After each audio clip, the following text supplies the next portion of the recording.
नमस्कार। शब्द सांची विंध्य के समाचार बुलेटिन में आपका स्वागत है। आपके साथ में हूं सुषमा। शुरुआत करते हैं हेडलाइन से। रीवा में यूजीसी नए नियमों के खिलाफ सामान्य वर्ग की हुई बैठक, आंदोलन की बनाई रणनीति। रीवा में बोरे में मिला महिला का कंकाल, 2 टुकड़ों में था सर, हत्या की आशंका। रीवा में डिजिटल अरेस्ट का नया शिकार, बेटी की गिरफ्तारी बताकर पिता से ठगे रुपए। रीवा में सांसद द्वारा दिव्यांगजनों को बैटरी चालित रिक्शे किए गए वितरित। सतना में अवैध संबंध छिपाने रीवा के युवक ने मामी के साथ मिलकर की नानी की हत्या। सतना में कार ने बाइक को मारी टक्कर, एक ही परिवार के 6 लोग गंभीर घायल। सतना में भीषण सड़क हादसा, कांग्रेस नेत्री और बेटी घायल। मैहर में छात्रावास अधीक्षक का शव पानी भरे गड्ढे में मिला, 2 साल से ड्यूटी पर अनुपस्थित थे। मैहर में हाईवे पर कंटेनर से फंदे पर लटका मिला चालक का शव प्रयागराज से लौट रहा था। सीधी में सरकारी महाविद्यालय में करोड़ों के भवन निर्माण में अनियमितताओं का खुलासा। सिंगरौली में लापरवाही पर 2 नायब तहसीलदारों को नोटिस, 1 पटवारी निलंबित। रीवा जिले में धूप और हल्की गर्मी का दौर शुरू। जादू देखा है, हम दिखाते हैं। आप सोचिए, हम बनाते हैं। अपने घर या ऑफिस को सजाएं मनपसंद डिजाइन के कस्टमाइज वॉलपेपर्स, ब्लाइंड्स, पेंटिंग्स और लेजर कटिंग से बनी आकर्षक चीजों से।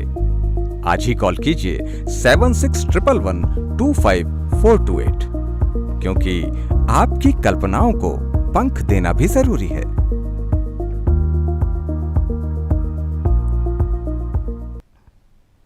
अब खबरें विस्तार से। रीवा शहर के अटल पार्क में बुधवार को सामान्य वर्ग के लोगों ने एक महत्वपूर्ण बैठक आयोजित की, जिसमें यूजीसी के नए नियमों का जमकर विरोध किया गया। बैठक में शामिल जनप्रतिनिधियों ने इन नियमों को सामान्य वर्ग के छात्रों के खिलाफ भेदभावपूर्ण और विभाजनकारी बताया। साथ ही इसे उच्च शिक्षा में सामान्य वर्ग के बच्चों की संभावनाओं को खराब करने वाला षड्यंत्र करार दिया। प्रतिभागियों का कहना था कि सरकार ऐसे नियम लाकर समाज को बांटने और सामान्य वर्ग को नुकसान पहुंचाने का काम कर रही है, जिसे वे बर्दाश्त नहीं करेंगे। बैठक में सर्वसम्मति से फैसला लिया गया कि शहर में जुलूस निकाला जाएगा और यूजीसी के इन नियमों का खुलकर विरोध किया जाएगा। इसके अलावा आगामी बड़े आंदोलन, भारत बंद जैसे कार्यक्रमों और अन्य विरोध प्रदर्शनों की रणनीति पर भी विस्तृत चर्चा की जाएगी। स्वतंत्र शर्मा ने बैठक के बारे में जानकारी देते हुए बताया कि यह सभा स्वर्ण समाज के विभिन्न संगठनों के प्रतिनिधियों की मौजूदगी में हुई, जहां सभी ने एकजुट होकर नए यूजीसी नियमों को वापस लेने की मांग की। वर्तमान की परिस्थिति जो है, सरकार द्वारा सवर्ण वर्ग की नई पीढ़ियों को कुचलने का काम जो किया जा रहा है काले कानून के यूजीसी द्वारा, उसी के विरोध में हम सारे सवर्ण लोग यहाँ पर आज एकत्रित हैं। हम लोगों ने अभी कुछ दिन पहले बंद भी कराया था, पर सरकार द्वारा कोई भी हम लोगों के पक्ष में बात नहीं की गई। अभी कल कुछ ST SC OBC द्वारा शहर को बंद कराया गया था। आप किसी वर्ग को सरकार द्वारा चांद पर बैठा दो, पर हमको मत कुचलो, हमको भी सुरक्षा प्रदान करो, हमारे भी परिवार बच्चे को देखो। इसी आशा से हम लोग सरकार के सामने बैठे हुए। रीवा जिले के डभौरा थाना क्षेत्र के तराई अंचल में स्थित अकौरी जंगल में आज एक बेहद सनसनीखेज घटना ने इलाके में हड़कंप मचा दिया। जंगल में मवेशी चराने गए चरवाहों ने एक बोरे में बंद मानव कंकाल देखा, जिसकी सूचना मिलने पर पुलिस मौके पर पहुंची। प्रारंभिक जांच में पुलिस ने शव को किसी महिला का होने की पुष्टि की। बोरे के अंदर हड्डियां टुकड़ों में मिली, जिसमें सिर 2 हिस्सों में बटा हुआ था। साथ ही पसलियां, हाथ पैर के टुकड़े, लेडीज लेगिंग्स, टूटी हुई चूड़ियां और बड़े बाल भी बरामद हुए। इन सबूतों के आधार पर पुलिस का मानना है कि यह किसी महिला का कंकाल है। आशंका जताई जा रही है कि अज्ञात महिला की हत्या की गई। शव को चादर या कपड़े में लपेटकर बोरे में बंद किया गया और सुनसान जंगल में फेंक दिया गया। घटनास्थल पर पहचान से जुड़े दस्तावेज नहीं मिले। पुलिस ने आसपास के गांव में लापता महिलाओं के बारे में पूछताछ शुरू की है, लेकिन अभी तक शिनाख्त नहीं हो पाई है। पुलिस के अनुसार यह शव करीब 5 महीने पुराना लग रहा है, जिसमें हत्या के बाद लाश को ठिकाने लगाने की कोशिश की गई। यह इलाका उत्तर प्रदेश की सीमा से सटा हुआ है, इसलिए संभावना है कि महिला यूपी की रहने वाली हो और हत्या के बाद शव को मध्य प्रदेश की सीमा में लाकर फेंका गया हो। पुलिस ने कंकाल को जब्त कर लिया है और फॉरेंसिक जांच के लिए मेडिकल कॉलेज भेज दिया है। पोस्टमार्टम रिपोर्ट और फॉरेंसिक रिपोर्ट मिलने के बाद ही मौत का सही कारण और अन्य महत्वपूर्ण जानकारियां सामने आ सकेंगी। पुलिस की टीम मृतका की पहचान और हत्यारों की तलाश में जुटी हुई है। रीवा जिले के बैकुंठपुर थाना क्षेत्र के ग्राम सलैया निवासी पवन कुमार तिवारी साइबर ठगों के डिजिटल अरेस्ट का शिकार हो गए। ठगों ने व्हाट्सएप पर वीडियो कॉल कर खुद को महाराष्ट्र पुलिस पूना से बताया और दावा किया कि उनका बेटा जेल में बंद है। फ्रॉड ने बेटे की गिरफ्तारी का झांसा देकर रोने की आवाज सुनाई और उसे रिहा करने के नाम पर लाखों रुपए की मांग की। हड़बड़ाहट में पवन तिवारी ने बिना ज्यादा सोचे समझे ठगों के बताए अकाउंट में 15,000 रुपए ट्रांसफर कर दिए, लेकिन पैसे देने के बाद भी ठग बार बार और रकम मांगने की बात करते रहे। जब ठगी का शक हुआ तो पीड़ित ने तुरंत बैकुंठपुर थाना पहुंचकर शिकायत दर्ज कराई। पुलिस ने मामले की गंभीरता से लेते हुए जांच शुरू कर दी है। पीड़ित पवन तिवारी ने बताया कि ठग पुलिस की वर्दी में नजर आए, 3 स्टार लगे थे और घंटों तक फोन पर डराया धमकाया। ठगों ने बेटे की जमानत के नाम पर ऑनलाइन पैसे डालने का दबाव बनाया। पुलिस ने साइबर क्राइम की बढ़ती घटनाओं को देखते हुए लोगों से सतर्क रहने और किसी भी संदिग्ध कॉल पर तुरंत पुलिस को सूचित करने की अपील भी की है। रीवा जिले में दिव्यांगजनों को आत्मनिर्भर बनाने और सामान्य जीवन जीने की सुविधा प्रदान करने के उद्देश्य से आज एक महत्वपूर्ण कार्यक्रम आयोजित किया गया। भारतीय रेड क्रॉस सोसाइटी रीवा द्वारा सांसद विकास निधि से बैटरी चलित 18 की संख्या में रिक्शे वितरित किए गए। कार्यक्रम में मुख्य अतिथि के रूप में रीवा सांसद जनार्दन मिश्र ने शिरकत की और अपने हाथों से दिव्यांगजनों को ये रिक्शे सौंपे। सांसद ने कहा कि हमारा लक्ष्य है कि प्रत्येक दिव्यांगजन को ऐसी सुविधाएं मिलें जिससे वे सामान्य व्यक्ति की तरह सरलता और सुगमता से जीवन व्यतीत कर सके। यह सेवा कार्य बड़े पैमाने पर दिव्यांगजनों तक पहुंच रहा है। सांसद ने बताया कि उनके माध्यम से अब तक रीवा जिले और लोकसभा क्षेत्र में 50 से अधिक बैटरी चलित रिक्शे वितरित हो चुके हैं और यह क्रम निरंतर जारी रहेगा। आने वाले समय में भी योग्य दिव्यांगजनों को यह सहायता प्रदान की जाएगी। उन्होंने रीवा और मऊगंज जिलों में रेड क्रॉस सोसाइटी के कार्यों की सराहना की, जहां दोनों जिलों में सेवा कार्य चल रहे हैं। भारतीय रेड क्रॉस सोसाइटी ने सांसद जनार्दन मिश्र के निरंतर सहयोग और जन कल्याणकारी कार्यों के लिए आभार भी व्यक्त किया।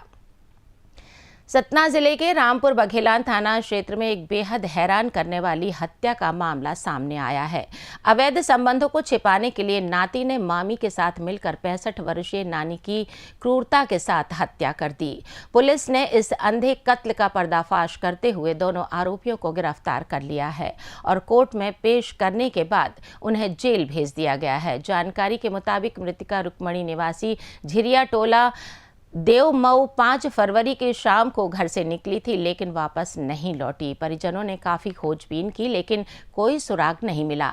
अगले दिन गांव से कुछ दूरी पर एक खेत की मेड़ में झाड़ियों के पीछे उसका शव मिला। पुलिस ने शव को कब्जे में लेकर पोस्टमार्टम कराया, जिसमें मारपीट और गला दबाकर हत्या की पुष्टि हुई। इसके बाद पुलिस ने मामला दर्ज कर जांच शुरू की। पुलिस ने मुखबिरों और साइबर टीम की मदद से सुराग जुटाए। जांच के दौरान मृतका की बहू कंचन और नाती कयामत रावत निवासी रंगौली थाना सेमरिया रीवा पर संदेह गहराया। नाती कयामत को हिरासत में लेकर कड़ी पूछताछ की गई तो उसने कबूल किया कि उसका अपनी मामी कंचन के साथ अवैध संबंध चल रहा है। 5 फरवरी की शाम को जब दोनों खेत में आपत्तिजनक स्थिति में थे, तभी नानी रुक्मणी ने उन्हें देख लिया। अवैध संबंध का राज खुलने के डर से दोनों ने मिलकर रुक्मणी का गला घोंटकर हत्या कर दी और शव को झाड़ियों में छिपा दिया। सतना जिले की धार्मिक नगरी चित्रकूट में गुप्त गोदावरी मार्ग पर बुधवार को एक दर्दनाक सड़क हादसे में कुल 7 लोग गंभीर रूप से घायल हो गए।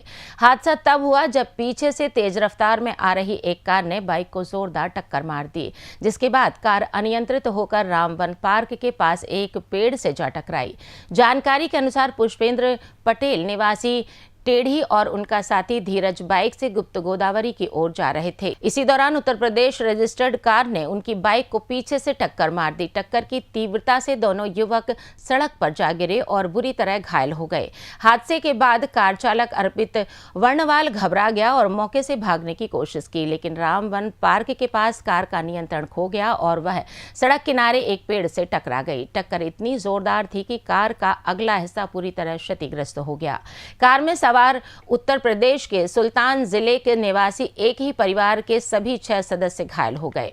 इनमें चालक अर्पित वर्णवाल, उनकी पत्नी प्रियंका, भाई आदित्य और 4 बच्चे रूपाली, सची, देवांश तथा अंश शामिल हैं। यह परिवार चित्रकूट घूमने आया था। पुलिस ने तत्काल सभी घायलों को जानकी कुंड अस्पताल पहुंचाया, जहां उनका इलाज जारी है।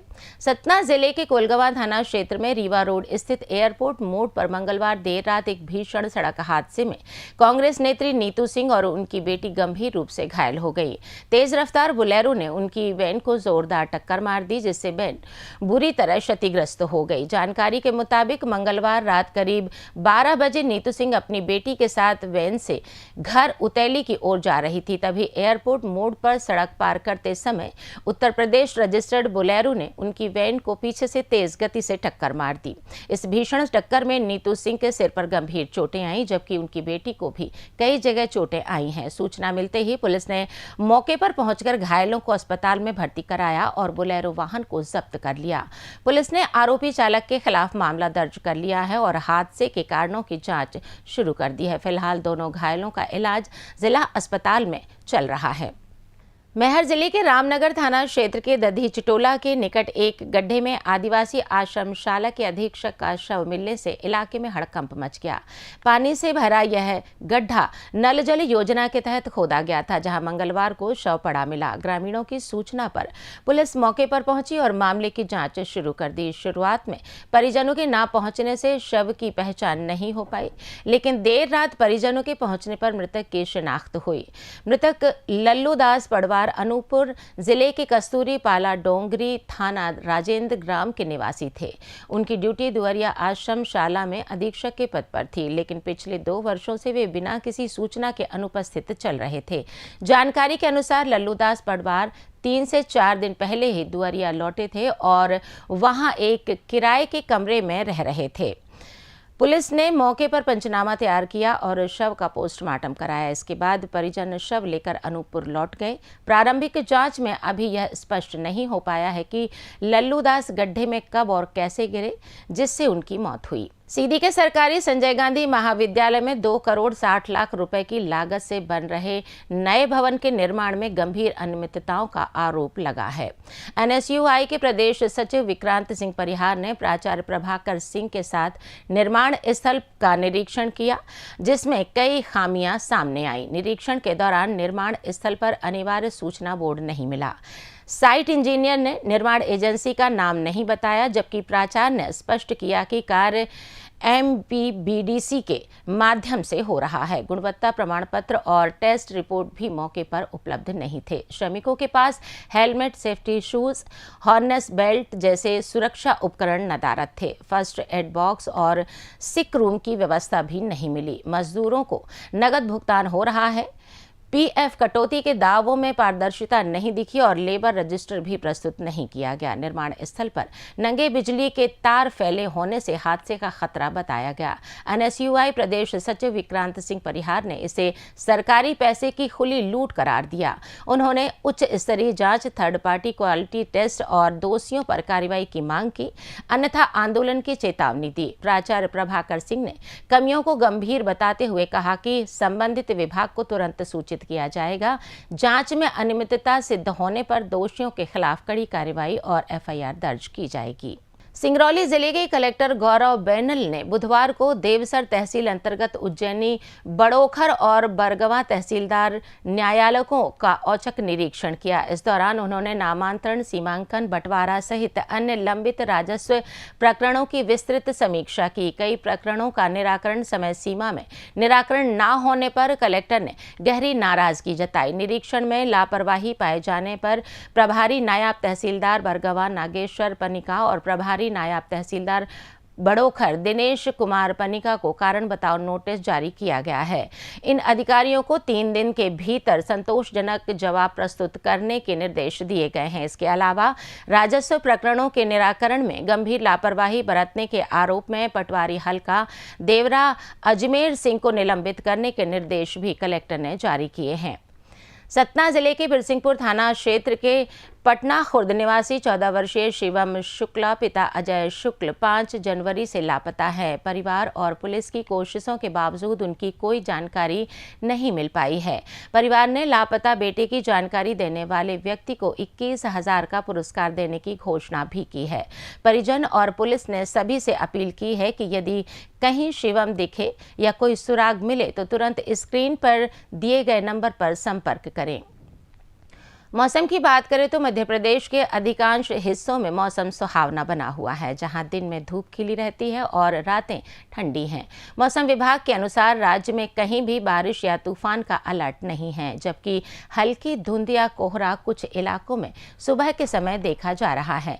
रीवा जिले की बात करें तो आज का मौसम साफ रहा और धूप वाला रहा। दोपहर में तापमान 28 से 29 डिग्री सेल्सियस के आसपास दर्ज किया गया। न्यूनतम तापमान 15 डिग्री के करीब रहा। आने वाले दिनों में रीवा में तापमान में धीरे धीरे बढ़ोतरी देखी जा सकती है। रीवा और आसपास के इलाकों में सुबह शाम हल्की ठंडक महसूस हो रही है, जबकि दोपहर में गर्मी बढ़ जाती है। फिलहाल बारिश की कोई संभावना नहीं है।